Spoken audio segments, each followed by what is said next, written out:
Minister of Education gives an update about the reopening of schools on Dutch St. Martin.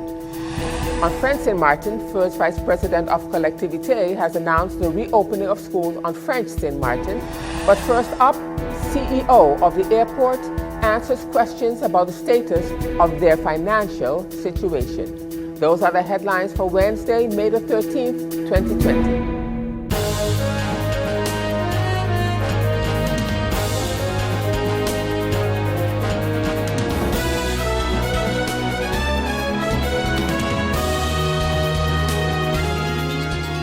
This is SXM Daily News. I'm Valerie Van Putten. Thank you so much for joining me this evening.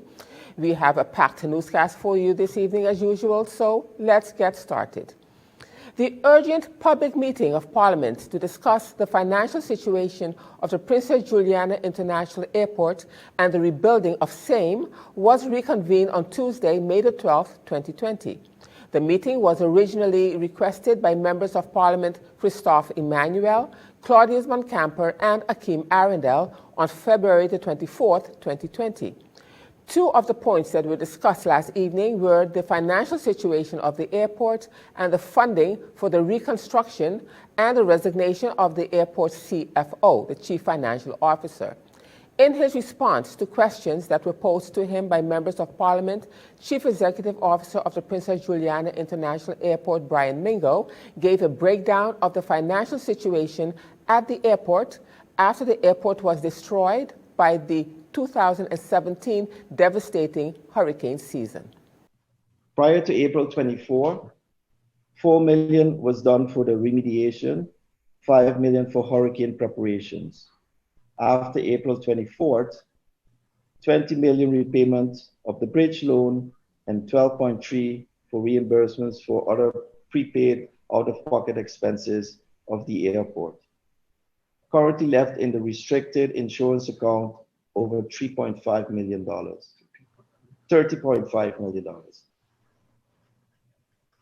What does it mean that the airport can survive until the third quarter of 2020 in terms of liquidity? At the time of the last session, PGIA had an account balance to cover a little more than 3 months operating expense of the airport on its bank account. Currently, this has improved as a result of the initial tranche of reimbursements of the expenses out of the insurance proceeds. Reduce capital as a measure. What does that mean?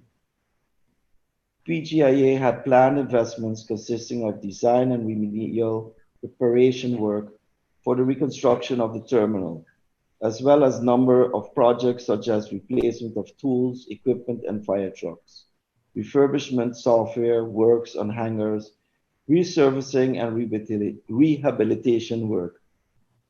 With reduction of capex, it means that primarily only work which relates to the mold remediation, finalization of design, tendering, and mobilization will be carried out. Other capital projects have been reduced in the light of the C-19 situation. How many contractors have been told they will not be fully paid? PGIA now manages a bare-bone operational model without risking safety. The main airport terminal is currently in hibernation mode, and remaining flights, if possible, are served from the smaller FBO terminal. This means that contractors serving the airport, such as cleaning, buses, waste disposal, security support, among others, have been requested to reduce their services to the airport accordingly and adjust their changes and charges accordingly. All outstanding bills will be paid. The CEO also responded to questions posed by Member of Parliament Christophe Emmanuel regarding whether or not the airport received monies from EIB Bank and the World Bank. MP Emmanuel, his first question.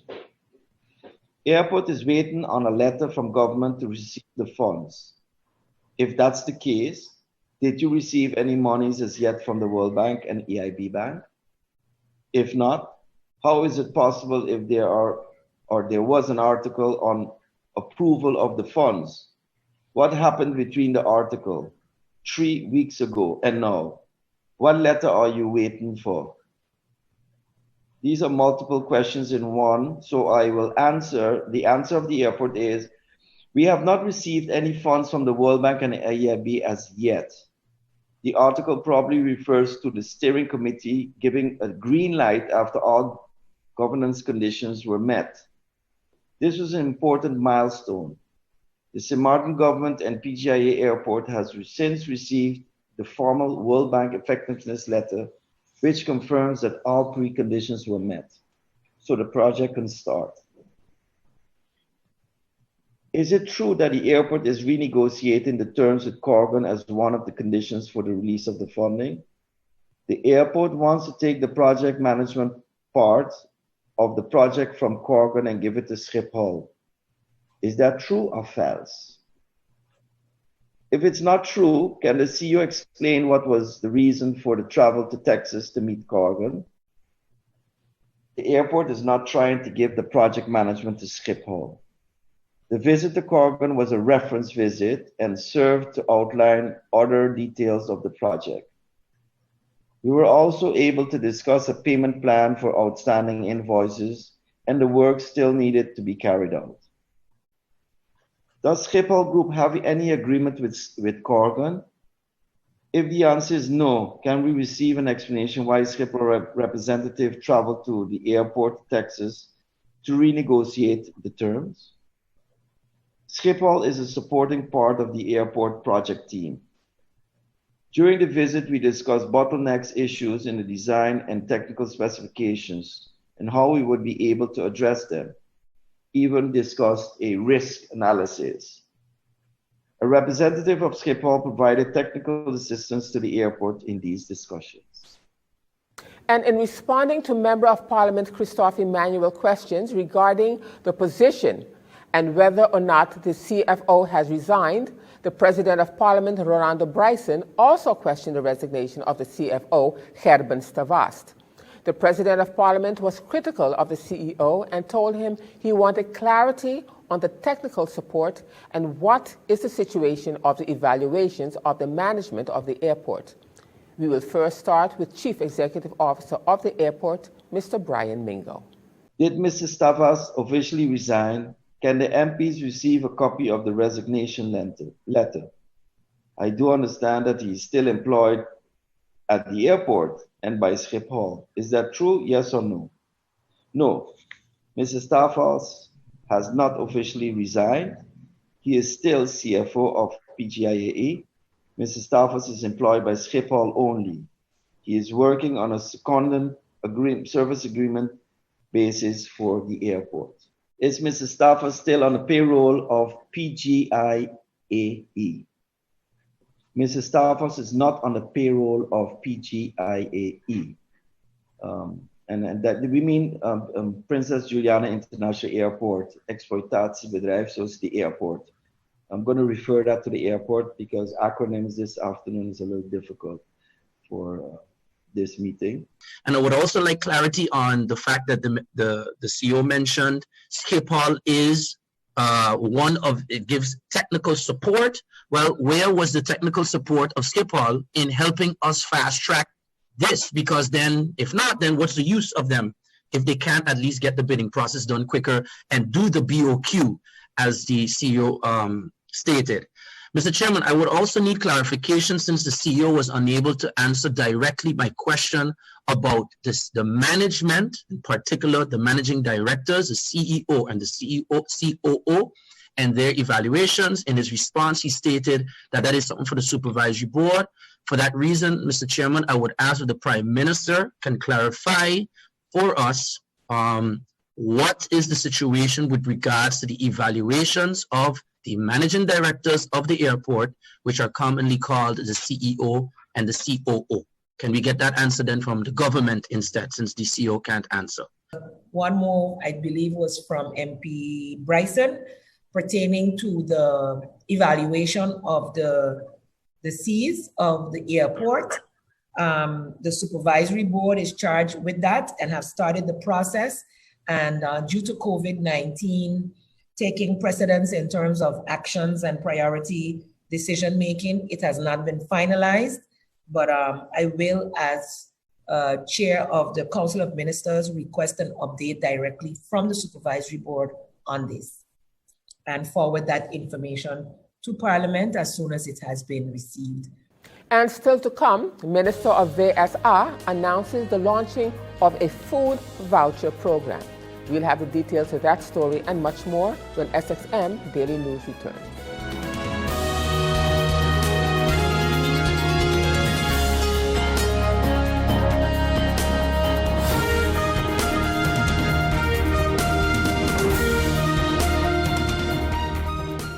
GEBE has been faithfully serving the communities of St. Martin, powering your home and our economy. Come rain or shine, our qualified team of professionals are working hard 24 hours a day to provide you and your family with safe, reliable electricity and water. We use the latest technologies and test our products daily to maintain the highest international standards. Our friendly staff is always there to assist you, whether in person, over the phone, or online. We are committed to constantly improving our products and services, making them more efficient, effective, and environmentally friendly to serve you better today and our next generation of clients tomorrow. GEBE, powering a brighter future. Our friend Megawati is here with tips to save you energy. 1. Turn your airco temperature up. 2. Use a ceiling fan instead. 3. Buy energy-saving products. Save some green with NVGEBE. And as we continue now with more news, Minister of VSR, Richard Panaflex, says that more than 4,000 food packages have been distributed in the community, and the intention is to launch a food voucher program. The minister made the announcement at the Council of Ministers' weekly press briefing on Wednesday, May the 13th, 2020. The minister also announced the intention to launch an unemployment support program. Within the Ministry of VSR, the Department of Community Development, Family and Humanitarian Affairs, along with the Social Service and various NGOs, have distributed more than 4,000 packages to the most vulnerable in the community. The distribution commenced on April 6th and is still ongoing by various NGOs. These NGOs receive donations from various stakeholders, both locally and internationally.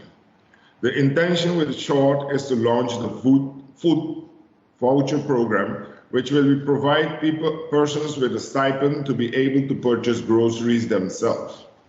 The Ministry of VSR is also busy getting ready to roll out the unemployment support program, which will provide those who have lost their job specifically because of COVID-19 pandemic with a stipend to help them with their basic necessities.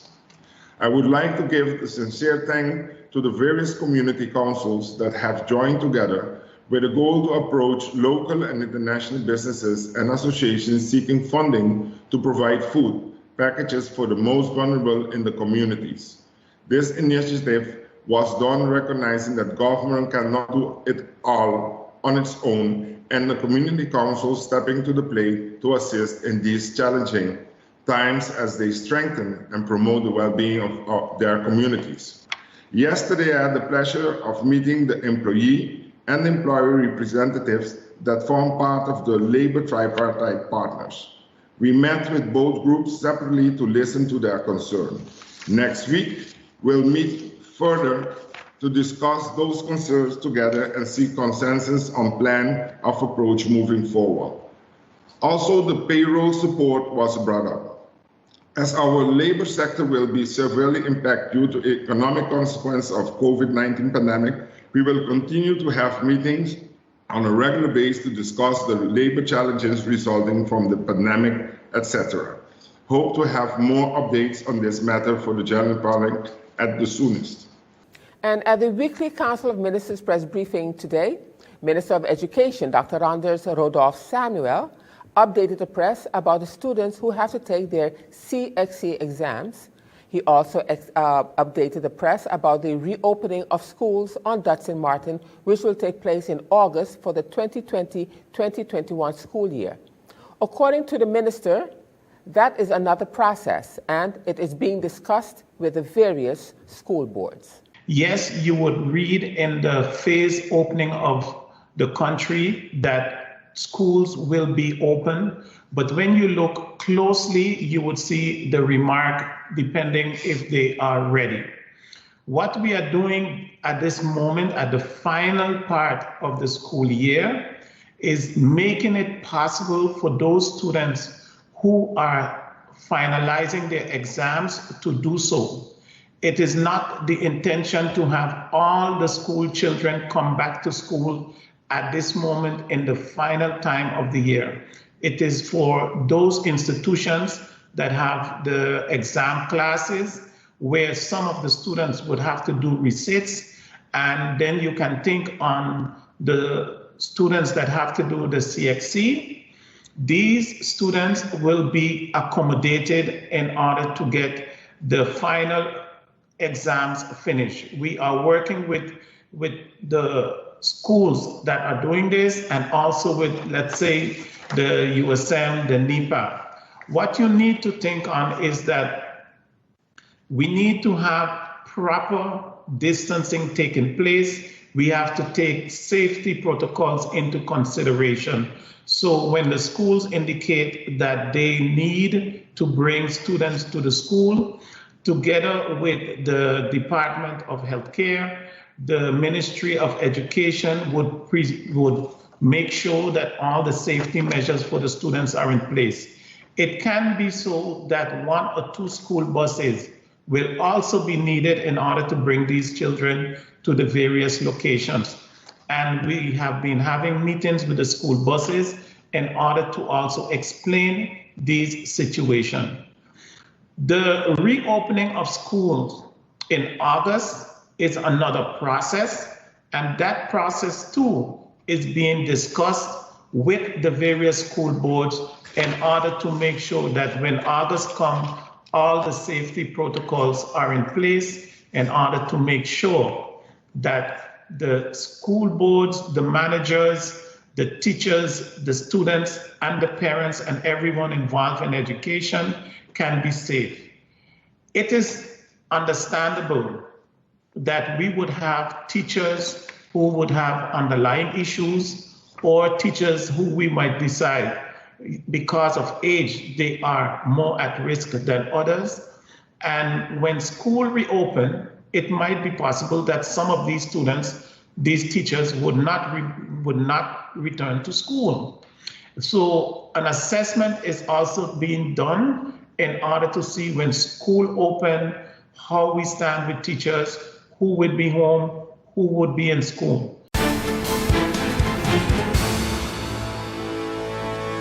Now turning to our weather forecast for May the 13th, 2020. A relatively stable atmosphere will continue to restrict precipitation during this forecast period. Meanwhile, the Atlantic high pressure system will generate gentle to moderate wind flow across the region. Seas will peak near 6 feet during the next few days. The outlook through Friday midday, fair to partly cloudy with a passing shower possible. Now let's turn to your 3-day forecast.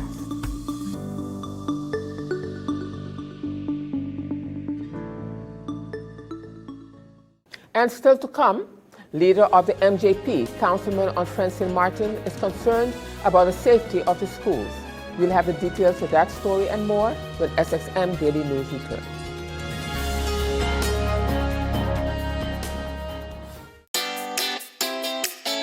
Make use of WIB mobile banking with easy access and direct usage of face recognition,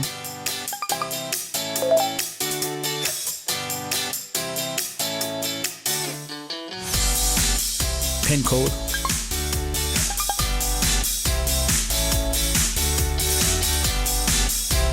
or fingerprint. Download WIB mobile banking app and make your transaction from anywhere at any time. For more information, visit wib-bank.net/quick-login. And in news out of Francine Martin, First Vice President of the Collectivité, Valerie Damaso, has announced at the weekly press conference of the Collectivité on Monday last, May 11, 2020, that schools will reopen on May 18, 2020. According to the First Vice President, the decision of reopening was well considered by their team. On the matter of the reopening of school, 1st, 2nd, and 5th grade will be reopening on May 18th as announced. The decision of reopening our school buildings for these 3 levels of education was well considered by our team. Though the reopening of schools on May 11th is a requirement of the state, it is placed under the legal protection and the criminal responsibility of the mayors, hence, presidents of the collectivities. This is the reason why we took necessary precautions. We relied on our directors, to whom we asked for a detailed analysis of the situation of our establishment with regards in particular to the health protocols of the state. We were uncompromising on the means deployed to ensure optimal safety of our students and school supervisors. We have had long discussion with both the rector, Moustapha Fouhar, and the prefect, Sylvie Feucher, and consulted the social partners and parents associations as well. We worked with our services and chose to focus our efforts on reopening these 3 grades only in the primary level. We were very receptive to the rector's appeal regarding to the educational stakes affecting children who were not as fortunate as others to have had daily assistance at home during these last months. These are key stages in terms of learning to read and write for 1st and 2nd graders and preparation for entry into middle school for the 5th grade. Those are the reasons which prompt us to respond favorably to the National Board of Education while limiting the classes concerned according to our priorities and our means. This compromise has enabled us to work on models to permit a reduced number of students within the same establishment, thus limiting contacts and risks, yet allowing them to benefit from a month and a half worth of learning, which is far from negligible if the health situation of our territory continues to stabilize. The collectivity has just completed plumbing and electrical work in the 8 primary schools that will be reopening. We are starting this week the disinfection of all classrooms in order to open our school as of May 18th. The National Board of Education has defined the school's hours. Children will be welcome from 8 a.m. to 12:45 p.m., Monday to Friday, non-stop, Wednesdays included. A hot meal will be served each day by the sitters in the cafeterias according to the hygiene regulations imposed. We decided with our colleague Pascal Laborde, president of the sitters, in order to simplify and secure the logistics of daily meals, to exceptionally provide free meals to all the students and teachers until the end of the school year. Meanwhile, educator and leader of the MJP, Councilman on Friends St. Martin, Louis Mussington, is concerned about the safety of the children as they return to the classroom. The schools won't be opening today as initially announced. The president made it clear that he would not be in a position to guarantee the safety and sanitary measures as of today, but he given the assurance that from Monday of next week, children can go back to school if the parents wish to send them back. But they're only admitting the 1st graders, 2nd graders, and the 5th graders. There's no decision as yet as far as the secondary schools are concerned, which you call the college and the lycée. You still have to wait on some adjustments in terms of the transportation, moving them from one area to the other. So it is officially now that on the northern side, as of the 18th, Monday the 18th, the younger ones would be admitted back to school if the parents are in agreement with this decision. And still to come, Central Bank response to St. Martin's MP says it cannot force banks to open. You'll have the details of that story when SXM Daily News returns.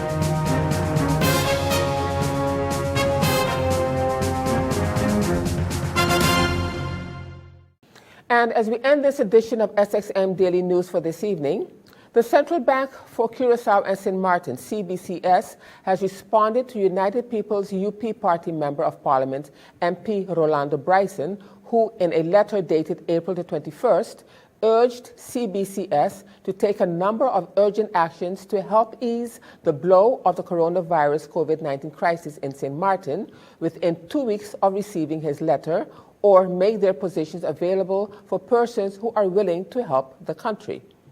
In a response dated May the 7th, CBCS Interim President Jose Jardim said that CBCS cannot force any commercial bank to open a bank account for an individual or a business. He was responding to Bryson's call for an immediate right to bank accounts and consumer protection laws for consumers in St. Martin. Jardim said that CBCS does not have an ordinance or guideline similar to the Netherlands with reference to the right to a basic bank account. At this moment, before opening a bank account or in general when providing financial products, a commercial bank assesses the risk profile and background of its potential customers, both individuals and businesses, based on Know Your Customer, KYC, Customer Due Diligence, CDD. KYC and CDD requirements are incorporated in the National Ordinance Combating Money Laundering and the Financing of Terrorism and outlined in the provisions and guidelines on the detection and deterrence of money laundering and terrorist financing for credit institutions of the CBCS, Jardim said. In his response, which was co-signed by CBCS Director Secretary Leila Matrous-Laston, Jardim said adherence to these directives derived from international standards is necessary to limit the risk of further losing correspondent banking relations, which would impede any cross-border transactions, including buying goods and servicing the tourism industry. He said the Consumer Banking Protection Law was not attached to Bryson's letter and indicated that once a copy of this draft law is submitted by the government of St. Martin to the CBCS, it will be reviewed. And that ends this edition of SXM Daily News for this evening. I'm Valerie Van Putten, and just a reminder that this and other programs are available online. Simply log on to stmartinmediacenter.com for viewing. And on behalf of the SXM Daily News team, we thank you for watching and plan on meeting you right back here again tomorrow.